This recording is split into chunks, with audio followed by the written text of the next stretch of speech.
Damai sejahtera Allah yang melampaui segala akal, kiranya itulah yang memberkati hati dan pikiranmu sekalian di dalam Kristus Yesus Tuhan kita. Amin. Shalom Bapak Ibu Saudara-saudara. Pada minggu ke-14 setelah Trinitatis tanggal 13 September 2020, firman Tuhan yang ditetapkan bagi kita diambil dari kitab Pengkhotbah pasal 2 ayat 4 sampai 11. Seperti ini tertulis firman Tuhan di sana. Aku melakukan pekerjaan-pekerjaan besar, mendirikan bagiku rumah-rumah, menanami bagiku kebun-kebun anggur. Aku mengusahakan bagiku kebun-kebun dan tanam taman dan menanaminya dengan rupa-rupa pohon buah-buahan. Aku menggali bagiku kolam-kolam untuk mengakhiri dari situ tanaman pohon-pohon muda. Aku membeli budak-budak laki-laki dan perempuan, dan ada budak-budak yang lahir di rumahku. Aku mempunyai juga banyak sapi dan kambing domba, melebihi siapapun yang pernah hidup di Yerusalem sebelum aku. Aku mengumpulkan bagiku juga perak dan emas, harta benda raja-raja dan daerah-daerah. Aku mencari bagiku biduan-biduan dan biduanita-biduanita, dan yang menyenangkan anak-anak manusia, yakni banyak gundik. Dengan demikian aku menjadi besar, bahkan lebih besar daripada siapapun yang pernah hidup di Yerusalem sebelum aku. Dalam pada itu hikmatku tinggal tetap padaku. Aku tidak merintangi mataku dari apapun yang dikendakinya, dan aku tidak menawan hatiku dari sukacita apapun. Sebab hatiku bersukacita karena segala jeripayahku. Itulah buah segala jeripayahku. Ketika aku meneliti segala pekerjaan yang telah dilakukan tanganku, dan segala usaha yang telah kulakukan untuk itu dengan jeripayah, lihatlah, segala sesuatu adalah kesia-siaan, dan usaha menjaring angin. Memang tak ada keuntungan di bawah matahari. Sampai di situ pembacaan firman Tuhan. Bapak Ibu Saudara-saudara, firman Tuhan minggu ini disinari dengan tema atau topik kenikmatan duniawi adalah kesia-siaan. Di dalam bahasa Batak dikatakan siswadado hagiot liportibion. Topik minggu ini menekankan kepada kita bahwa kenikmatan duniawi ini adalah suatu kesia-siaan, suatu hal yang hampa, yang tidak berguna, tidak bermanfaat, bahkan tidak membangun apapun, apalagi membangun kehidupan rohani atau iman kita. Kitab Pengkhotbah berisikan sebenarnya tentang kesia-siaan. Bukan berarti kitab Pengkhotbah di sini bersikap pesimis atau skeptis sehingga menyimpulkan bahwa apapun yang ada di dunia ini adalah suatu kesia-siaan. Pengkhotbah bukan mengajak kita sehingga tidak melakukan apa-apa, tidak berbuat apa-apa, artinya terima saja. Dalam bahasa Jawanya disebut nrimo, apa yang terjadi, apa yang mau kita lakukan dalam kehidupan ini, tidak seperti itu. Justru kita Pengkhotbah mengajari kita sebenarnya supaya apapun yang ada di dunia ini itu bukanlah segala-galanya. Manusia setiap hari berlomba-lomba untuk mencari atau menemukan yang namanya kenikmatan. Manusia belajar mulai dari kecil, bahkan belajar kemana-mana, mencari ilmu setinggi-tingginya. Suatu saat berharap, berkeinginan supaya dia memiliki kenikmatan seperti posisi, jabatan, harta, dan lain sebagainya. Begitu juga orang yang bekerja di dunia ini. Orang bekerja hari lepas hari, bahkan pagi-pagi benar, sudah harus bekerja, lalu pulang malam hari. Pasti tujuannya adalah untuk menemukan kenikmatan, mencari materi, dan lain sebagainya. Bahkan ada orang yang akhirnya hidupnya hanya bekerja, tak pernah lagi memikirkan yang lain. Itulah yang dicari oleh orang-orang di dalam kehidupan di dunia ini. Itu sebabnya, apakah memang itu saja tentang hidup ini? Saya pikir pengkhotbah ingin mengajak kita supaya tidak hanya berfokuskan kepada hal-hal dunia ini, apalagi tentang keinginan-keinginan dan kenikmatan-kenikmatan yang sesaat saja. Di dalam Alkitab kita ada 86 kali disebutkan dengan kata kesia-siaan. 15 dari 86 itu ada di dalam kitab Pengkhotbah. Berarti 12 pasal kitab Pengkhotbah, sudah setiap pasal memiliki kata kesia-siaan. Penulis kitab Pengkhotbah yang dalam hal ini adalah Raja Salomo, seperti yang dikatakan dalam Pengkhotbah 1 ayat 1, jelas disebutkan di sana dia adalah anak Daud, raja di Yerusalem. Dan itu pasti merujuk kepada Salomo.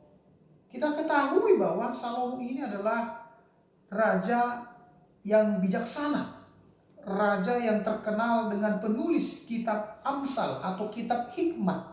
Begitu juga dengan kitab Kidung Agung dan kitab Pengkhotbah.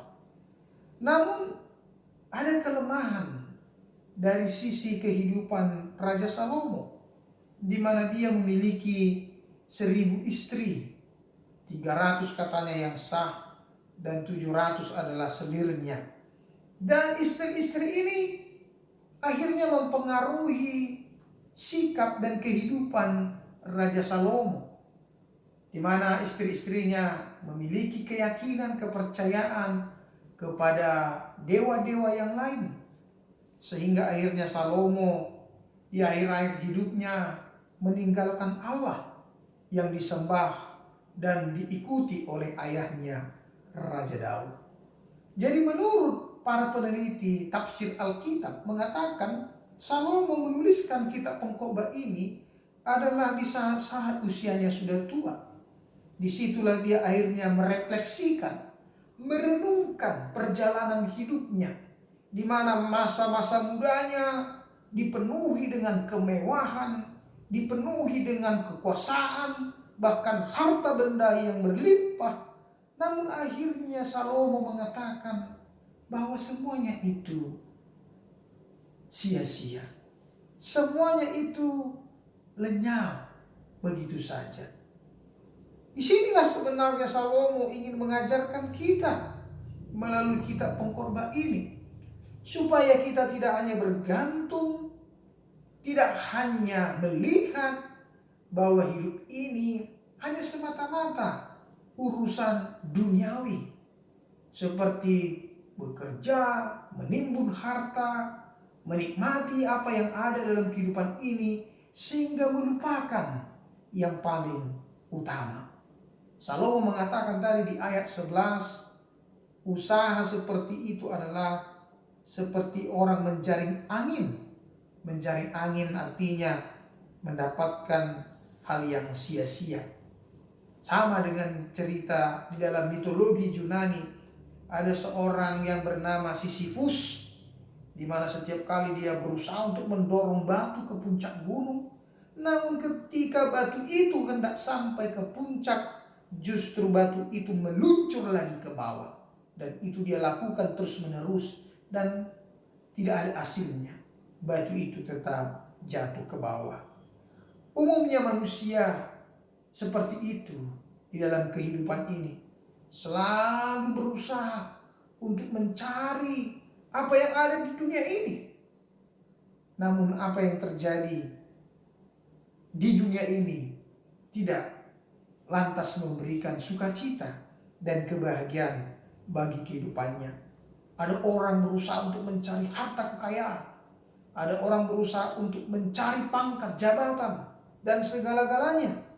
Sehingga akhirnya banyak orang menghalalkan segala cara. Bahkan berusaha untuk menyimpang dari apa yang dikehendaki oleh Tuhan.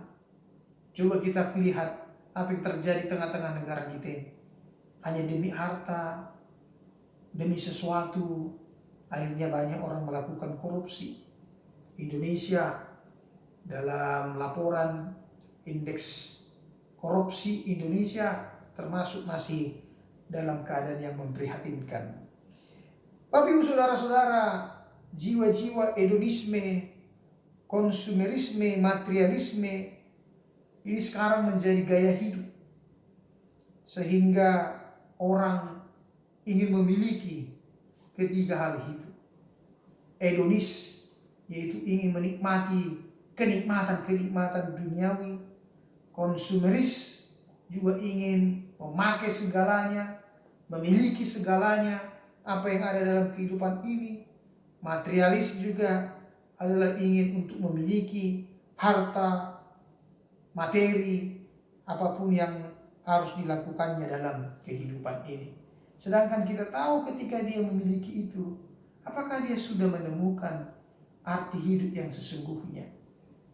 Ada banyak cerita, ilustrasi. Ada 3 keluarga, yang satu tidak punya kendaraan, lalu yang satu lagi hanya punya kendaraan motor, tapi yang ketiga kendaraan mobil. Suatu kali ketika di jalan raya, si yang tidak punya kendaraan berjalan kaki namun bergandengan tangan, suami istri. Lalu ketika datang hujan, mereka akhirnya berpayung bersama-sama. Lalu ketika ada suami istri juga yang naik motor, lalu yang berpayung tadi yang berjalan kaki mengatakan, alangkah enaknya kalau seandainya kita punya motor, kita bisa berjalan cepat dengan berkendaraan. Lalu tiba-tiba ada lagi suami istri yang naik mobil, tidak kena hujan, tidak kena matahari. Si punya motor mengatakan, alangkah indahnya, bahagianya kalau kita punya mobil, kita bisa di dalam mobil itu dengan enak dan bahagia. Tapi ternyata yang di dalam mobil juga berpikir sama ketika melihat suami istri yang berjalan kaki dengan hanya berpayung. Dia mengatakan, alangkah indahnya, mesranya orang yang berdua itu, karena di dalam orang yang naik mobil itu tidak ada kebersamaan, tidak ada sikap saling menyayangi satu yang lain walaupun dia memiliki harta. Itulah kejadian dalam kehidupan kita ini. Terkadang kita melihat orang lain, kita merasa iri, dengki, tapi ternyata orang lain itu juga iri kepada kita walaupun kita sebenarnya tidak mempunyai apa-apa. Tapi mereka melihat dari sisi yang lain. Ketika kita tidak punya apa-apa, tapi kita bisa sukacita, kita bisa bahagia di dalam kehidupan kita ini. Oleh karena itulah Bapak Ibu, jangan kita mencari kehidupan yang hampa dan kosong. Yesus Kristus pernah mengingatkan, janganlah kamu mengumpulkan harta di bumi ngengat dan karat merusakkannya, dan pencuri membongkar serta mencurinya.